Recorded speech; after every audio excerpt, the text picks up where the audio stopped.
Ross, Robbie, and I had been inseparable ever since we were kids. The three of us practically grew up like brothers, spending most of our time together and getting involved in whatever crazy idea came to mind. Ross was always the mastermind behind our trouble. He was tall, broad-shouldered, had messy blonde hair, bright blue eyes, and an imagination that usually led us straight into disaster. Robbie was different. He wasn't nearly as reckless as Ross, but he followed him without hesitation. He had dark black hair, brown eyes, and an average build that made him blend in almost anywhere. Then there was me. I was the quiet one, the tag-along. Skinny frame, brown hair, green eyes, and usually too hesitant to speak up whenever Ross came up with one of his ridiculous plans. I rarely objected, even when I knew something was a terrible idea. That habit of staying silent was exactly what brought me to the nightmare I found myself trapped in now. For weeks, Ross and Robbie had been planning something huge. They mentioned bits and pieces of it around me, laughing about how legendary it would be, but I never really paid much attention because I had been away on a family trip while they carried it out. By the time I got back, everything had already happened. Ross had somehow managed to drill a tiny hole through the wall separating an abandoned storage closet from the girls' locker room at school.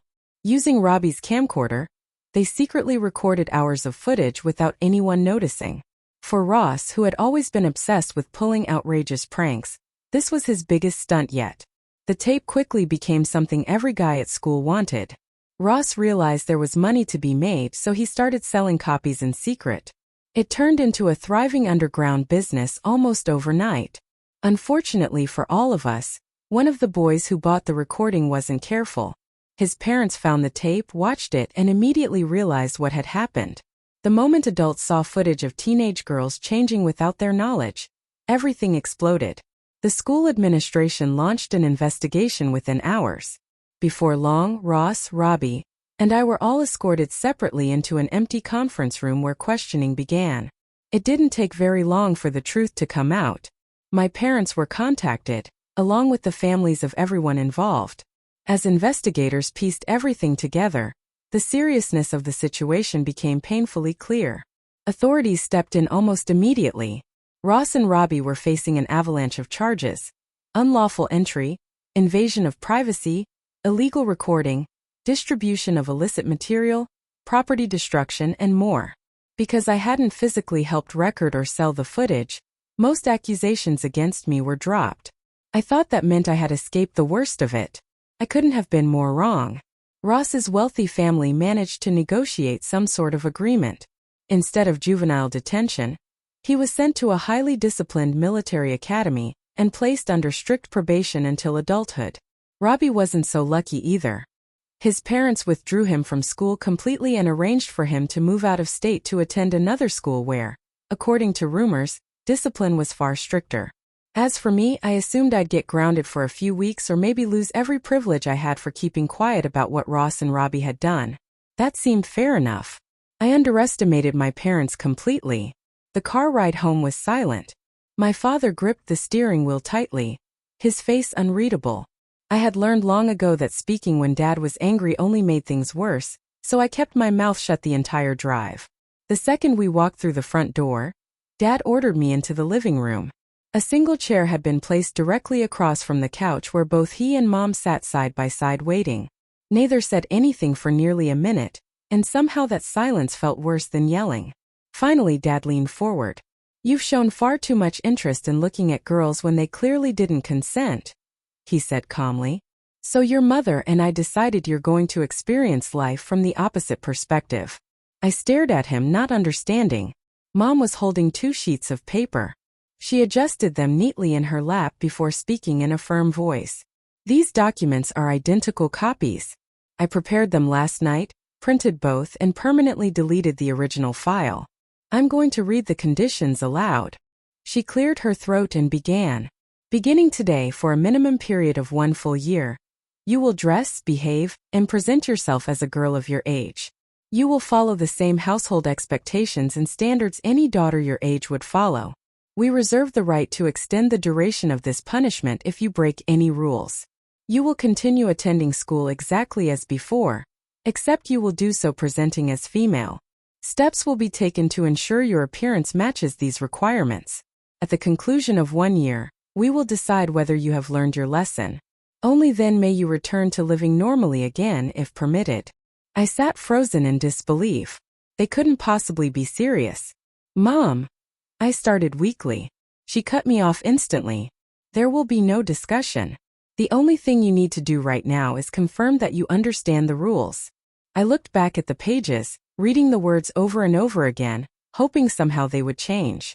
"But I didn't actually do anything," I argued quietly. Dad finally spoke again. "You knew what they were doing." "Yes." "You understood it was wrong." "Yes." "And you never told anyone." I lowered my eyes. "No, sir." Mom crossed her arms. "By choosing silence, you became part of what happened." Dad's expression softened slightly, though somehow that felt more unsettling than anger. "Son, curiosity about girls at your age is natural.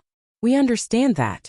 But secretly invading someone's privacy the way those boys did is unacceptable.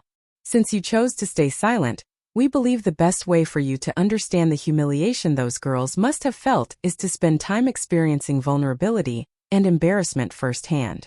He paused. "Compared to what Ross and Robbie are dealing with, you should consider this mercy. To confirm you understand and accept these conditions, sign both copies." I hesitated. Dad leaned back and calmly added another condition. "If you refuse, the punishment still happens. However, instead of being treated according to your actual age, you will be treated as a much younger child. For the first several months, you won't be allowed to wear pants at all unless weather conditions force an exception, and your mother agrees." That removed any illusion of choice.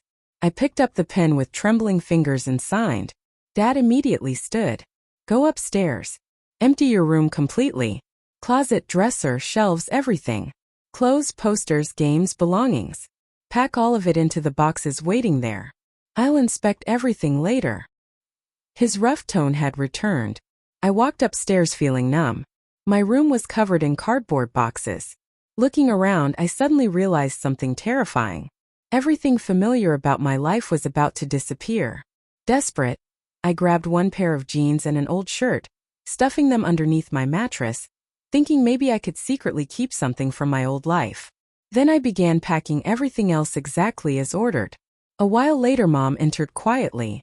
She checked every drawer, every shelf, every corner of the closet. Then she lifted my mattress. The hidden clothes fell onto the floor. She stared at me with visible disappointment. I expected better. I swallowed hard. "Not even a single day into this agreement, and you're already trying to break the rules." She folded her arms. "I think an additional extension is necessary." I stared at her in horror. "An extension?" "Yes," she said evenly. 2 more months. That meant more than a year living under rules I still couldn't believe were real. And I hadn't even seen what was waiting for me yet. Dad came upstairs moments later, and together they carried every sealed box outside to the backyard storage shed. I watched helplessly as Dad locked everything away with a heavy padlock. It felt like watching my entire identity disappear. Mom turned toward me. "Back to your room. It's time to begin." I followed her slowly. The second we entered, she shut the door and looked directly at me. "Take everything off." I hesitated. "Please." "Now." Her tone left no room for argument. Under her watchful gaze, I slowly removed every piece of clothing until I stood there feeling more exposed than I had in years. Without warning, she reached for a bottle sitting on the dresser and squeezed thick cream into her hands. Then she began spreading it carefully across my arms, chest, legs, everywhere. I looked at her in confusion. "We've arranged for you to stay home from school for several days," she explained calmly. "There's a lot that needs to be done before Monday." I stood there speechless. After the cream had done its work, she directed me toward the shower. I followed every instruction mechanically, washing carefully, shaving, shampooing my hair while she supervised every step. When I stepped back out wrapped in a towel, she handed me another product, a lightly scented powder which she brushed gently across my skin afterward. The fragrance was unfamiliar, floral, almost sweet. Everything about this felt surreal. She checked the clock. "You have an appointment later this afternoon," she said casually. "There's still some time before then, so try to relax."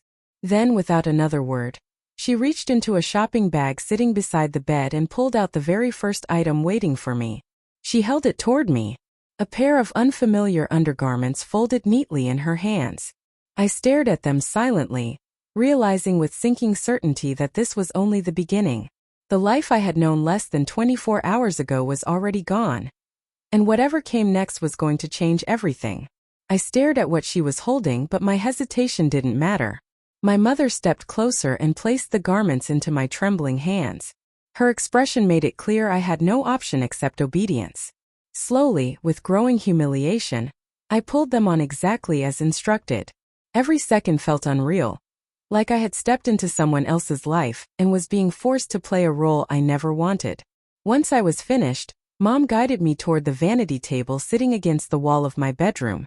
She motioned for me to sit down while she stood behind me, already gathering brushes and cosmetics she had laid out beforehand. For nearly half an hour she worked in complete concentration. A pale layer of foundation spread evenly across my face first, followed by powder, then soft shades of eyeshadow carefully brushed over my eyelids. She added eyeliner with surprising precision before finishing with blush along my cheeks.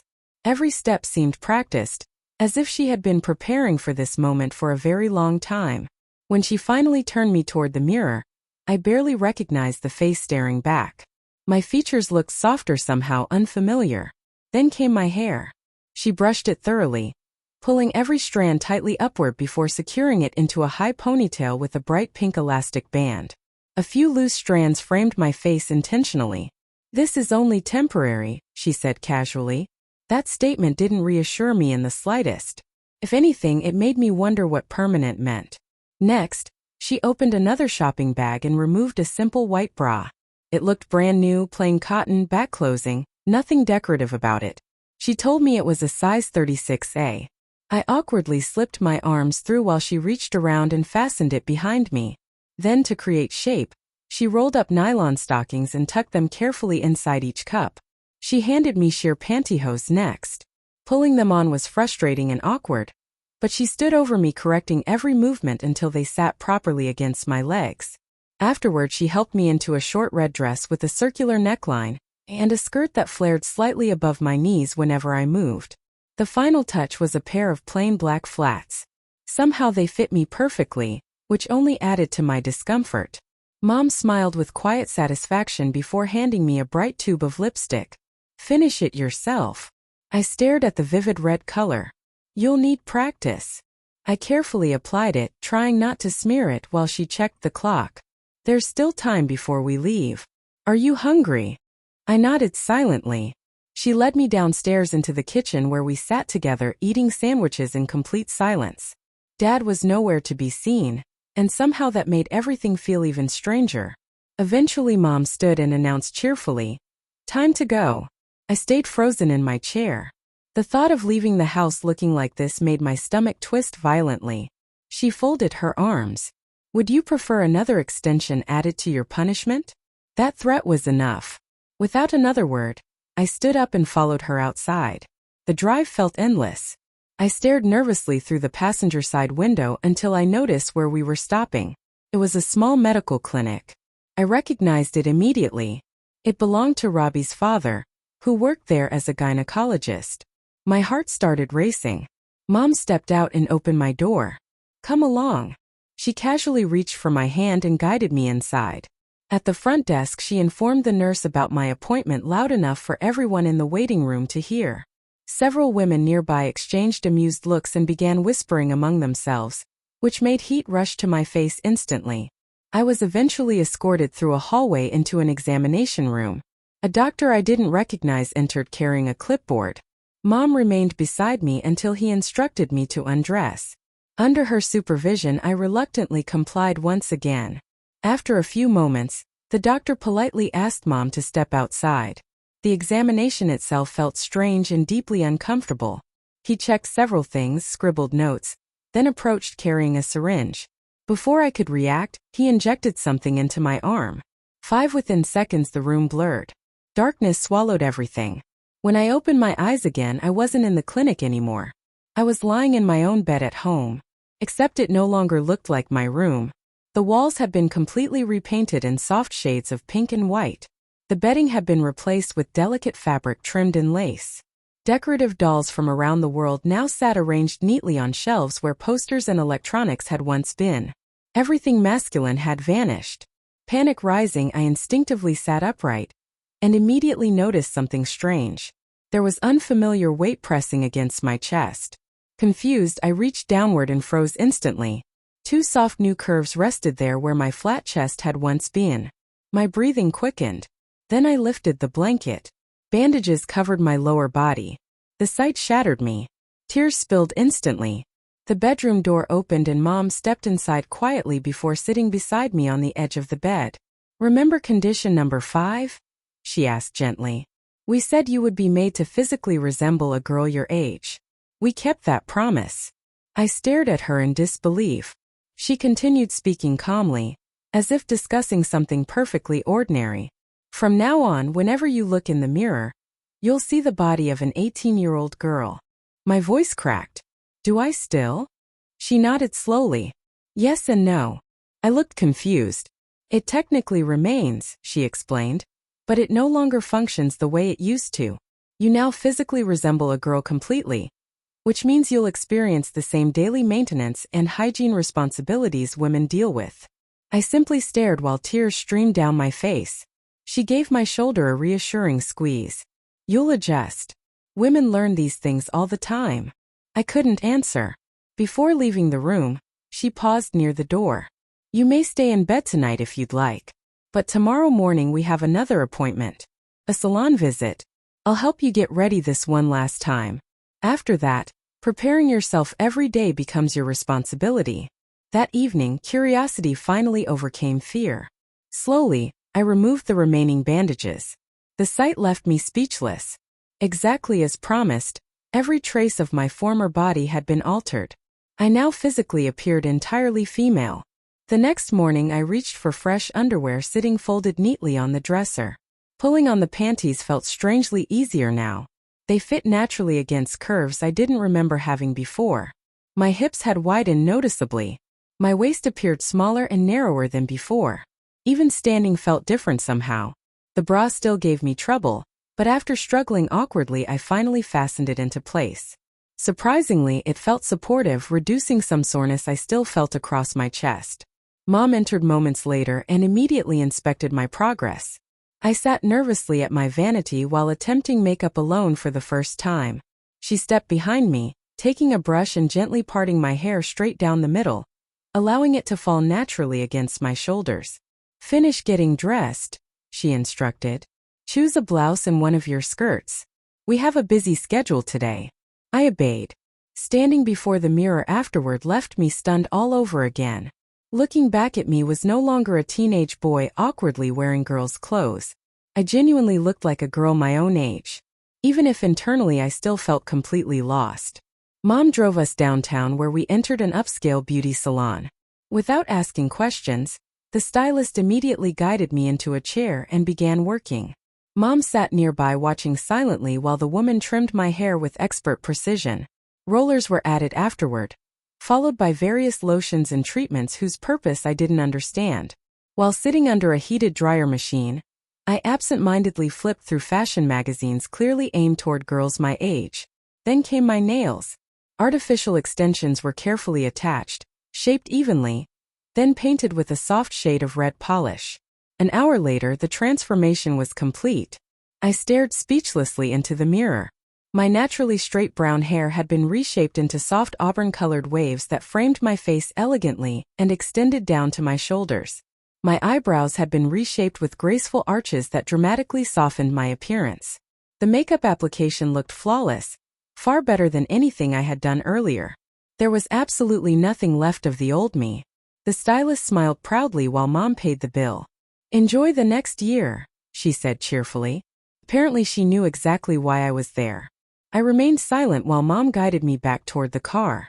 The shopping trip afterward lasted nearly the entire afternoon. By the time we returned home, my wardrobe had expanded dramatically. During lunch at a cafe, Mom decided to explain more. "The financial penalties from the court were substantial," she said while stirring her drink. But your father and I convinced the judge to allow those funds to be redirected into your adjustment. I said nothing. She leaned closer. Believe me, compared to your friends, you have the easiest punishment. She began explaining their situations. Robbie had apparently been transferred to a prestigious private academy for girls.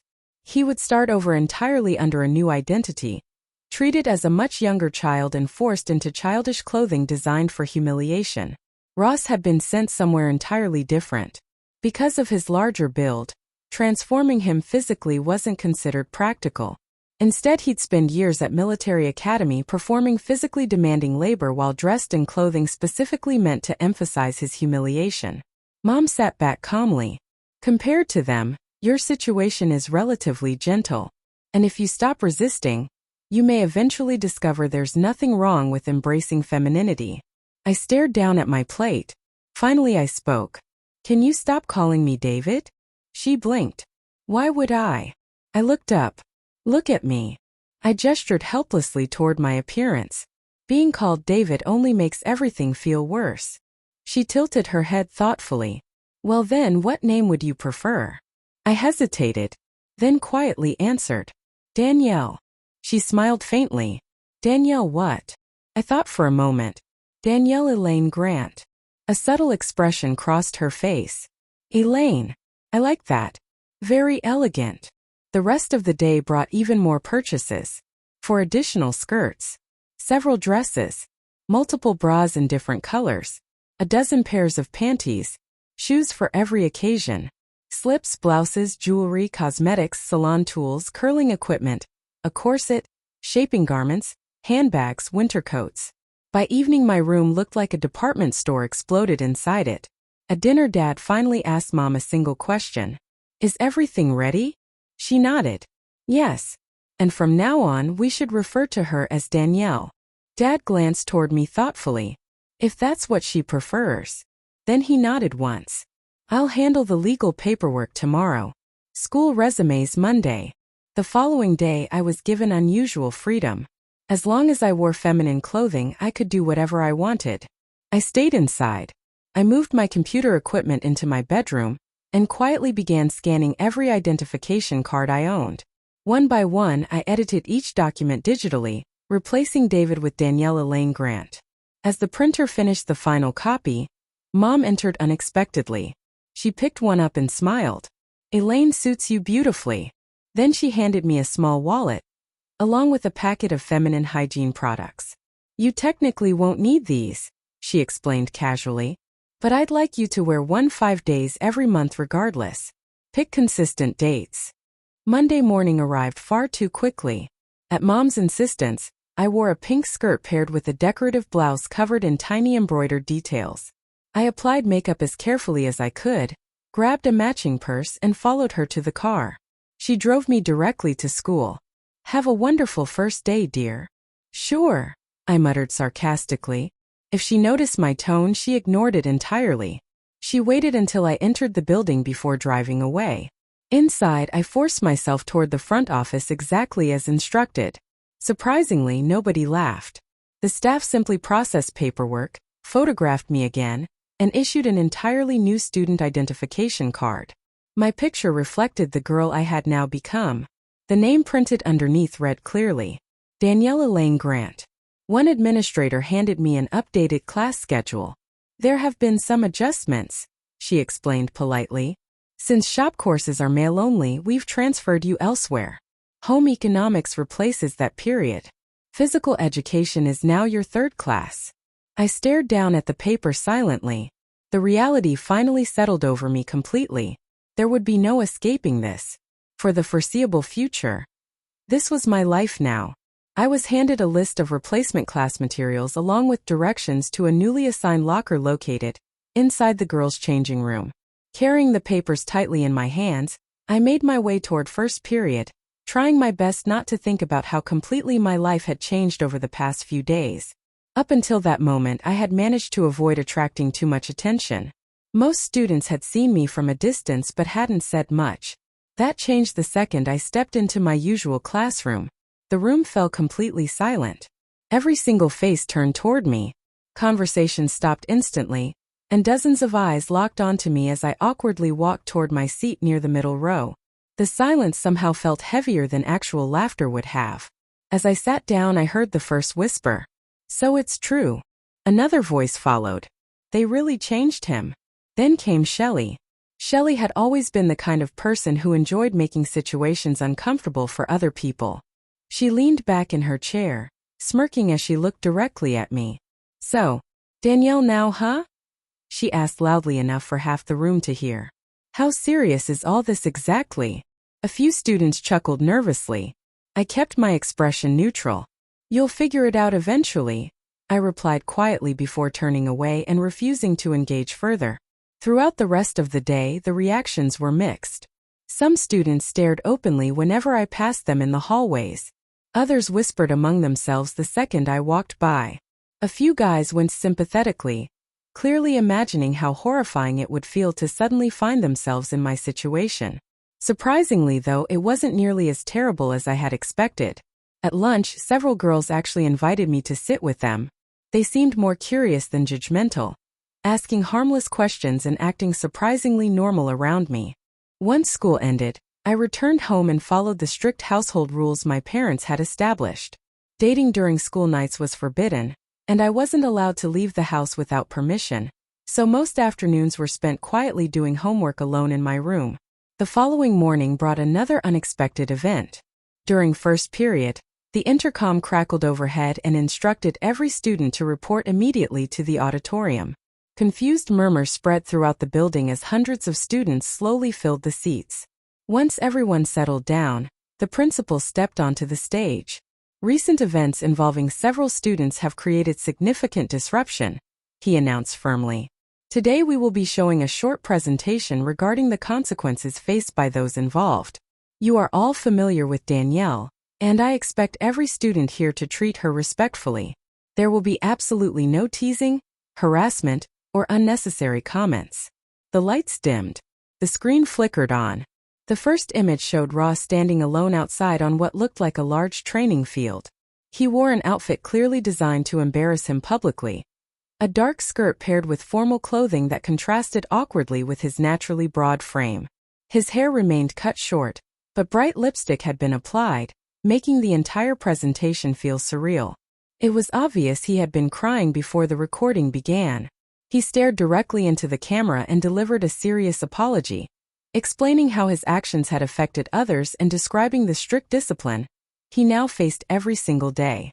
When his segment ended, the next scene appeared. This time it was Robbie. He sat in a brightly decorated room filled with childish decorations and toys arranged neatly around him. His clothing looked overly formal and exaggerated, clearly part of a humiliating disciplinary program his parents had arranged. His normally confident expression had disappeared completely.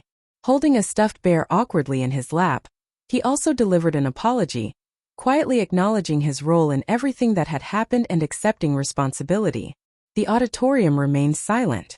Then my own segment began. I froze. The footage showed me walking beside Mom during our trip downtown. Various clips had been edited together from the previous days, entering stores, visiting appointments, sitting at the salon, trying on new clothes, and finally appearing exactly as I looked now. Seeing myself on the giant screen left me speechless. When the film ended, the principal returned to the microphone. "As you've now seen, every student involved has faced consequences appropriate to their actions. Danielle's circumstances differ because direct involvement was limited, but the lesson remains the same. She will continue attending this school as any other student, and anyone who chooses to create problems for her may quickly discover consequences of their own." Nobody raised a hand. Students quietly returned to class. Third period brought perhaps the most intimidating challenge so far: physical education. Holding my gym bag nervously, I walked toward the girls' locker room for the very first time. The moment I stepped inside, conversation stopped again. Dozens of girls immediately turned toward me. My assigned locker sat near the far wall. I slowly walked over and began changing as calmly as possible despite feeling every eye watching me. First, nobody spoke. I carefully changed into the required uniform, avoiding eye contact completely. Eventually, the tension slowly began fading. No one laughed. No one pointed. Nobody made the cruel comments I had spent the entire morning expecting. After class, the mandatory shower felt even more terrifying. Still, once everyone realized I wasn't some strange outsider, but simply another student placed into an impossible situation, the atmosphere shifted noticeably. Within days, much of the awkwardness disappeared. Rumors, however, spread everywhere. Some students insisted I had secretly always been a girl, and the entire incident had simply exposed hidden truths. Others created increasingly ridiculous stories trying to explain everything. At first I tried correcting people. Eventually I stopped caring. I still had over a year remaining under my punishment. Fighting rumors seemed pointless. Roughly a month later, something happened that completely caught me off guard. A boy named Ethan approached me after class. Unlike most people, Ethan had always been quiet and respectful. Tall, easygoing, and known for keeping to himself, he hesitated awkwardly before finally speaking. "Would you maybe want to hang out sometime?" My immediate instinct was refusal. But strangely, the words that left my mouth surprised even me. "I'd like that." By Friday evening, Dad insisted on meeting him before I left the house. Ethan handled the encounter politely, answering every question calmly. Once approved, we left together. The evening itself felt unexpectedly comfortable. Ethan turned out to be funny, thoughtful, and easy to talk to. I found myself relaxing more than I expected. As the night ended and he walked me back home, he smiled warmly before saying goodnight. When I stepped inside, both Mom and Dad were waiting. "Have a good time?" Mom asked. I nodded quietly. Yes, it was actually nice. That night I sat alone in my room staring at the ceiling. I knew who I had been. Ethan knew my history too. Yet somehow spending time with him had felt strangely natural. That confused me more than everything else combined. The following afternoon he called again. With permission, he visited the house and we spent several hours outside talking on the patio. I laughed more than I had in weeks. Something about the ease of our conversation slowly began shifting how I saw myself. Weeks turned into months. Ethan and I grew close. Surprisingly, he and Dad developed an easy friendship too, often talking whenever he visited. Eventually spring arrived, bringing the school dance with it. When Ethan invited me, I accepted immediately. Mom reacted with overwhelming excitement. Within days she had planned everything.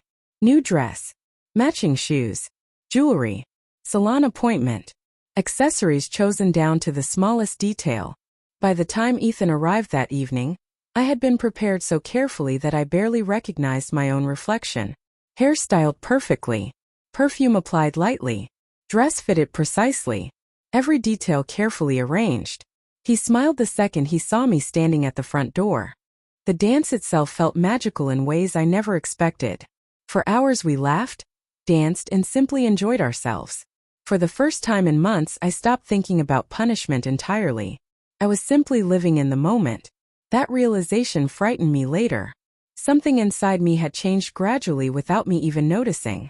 The role I had once resisted so fiercely no longer felt like something forced upon me. It had slowly become part of my everyday existence. When I returned home that night, Mom noticed immediately how comfortable I seemed.